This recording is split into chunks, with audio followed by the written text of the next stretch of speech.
And ऐसे कौन से 3-4 यूट्यूब चैनल्स है या कुछ ऐसे फ्री रिसोर्सेज है जो पीपल यूज़ कर सकते हैं in order to become a better communicator?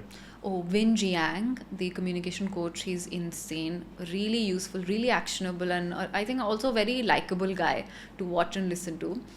Um, that's a good YouTube channel.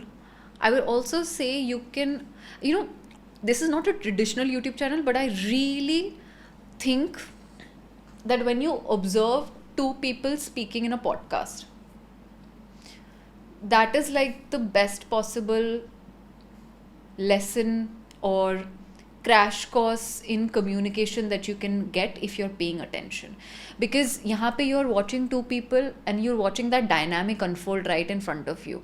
Body language हो गया, tone हो गया, वो सेम चीज़ों को कैसे sentences को वो frame कर रहे हैं, कैसे उस चीज़ को deliver कर रहे हैं, उनका अपना internal एक dynamic है, वो कैसे play out हो रहा है. All of these things, there is so much to learn from these, again like I said, like undercurrents rather than something that's being told directly. So that is a good way to learn communication, and do this in person as well when you're watching. I love people watching, like watching two people talk and do something, or just exist around each other a lot. We gather a lot of information, a lot of learning from there. A couple of books that are really good is How to Talk to Anyone by Lyle Londes. I hope I'm not butchering this author's name. Beautiful book. It's an orange. At this moment, this edition is orange and blue. Beautiful book. Another really nice book is the book name is The Communication Book. I'm forgetting the author. These are 3-4 resources if you start with. In theoretical knowledge, this is great, but the most that you will learn is by actually going out into the world and looking like a fool for some time, and then learning from that. Because any sort of mastery, or let's say the entry cost is looking like a fool and some amount of embarrassment किसी भी चीज़ में.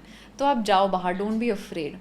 The next time that, if you are somebody who's been invited to a party, and if you're somebody who's anxious, right, and somebody invites you, I know it will feel very tempting to, especially if an introverted person is invited to a party. It's just like, do I have to do this kind of a feeling, right? That I have to go and interact with a group of people and just like talk nonsense, and which is fine, but it's just exhausting sometimes.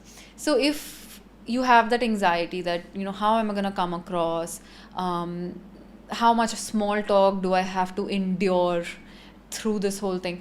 Any of those things.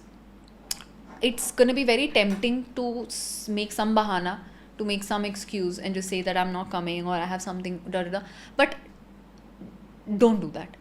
Go out, go there, feel awkward. It's fine. You're going to feel awkward. You're going to feel weird. You're going to feel like people are judging you, when probably none of those things are happening, by the way. But your brain will tell you that. But still endure despite of that. Do it enough number of times and your communication will start getting better, like as a default. There has to be repetition. Without repetition, your communication is not getting better. So first 5-6 times, expect yourself to do badly, right? And if I had to just tell you one thing, that keep this in mind whenever you find yourself in a situation where you're anxious about yourself and how am I being perceived, is be other focused. What does this person need from me? How can I make them comfortable? If you learned something new from this video, do share it with your friends and subscribe to this channel so that we can bring you the best content possible. Also, if you want to watch this entire episode, click on the link in the description box and you can go to Kushal Lodha YouTube channel and watch the entire podcast episode. Thank you so much for watching this and have an amazing day.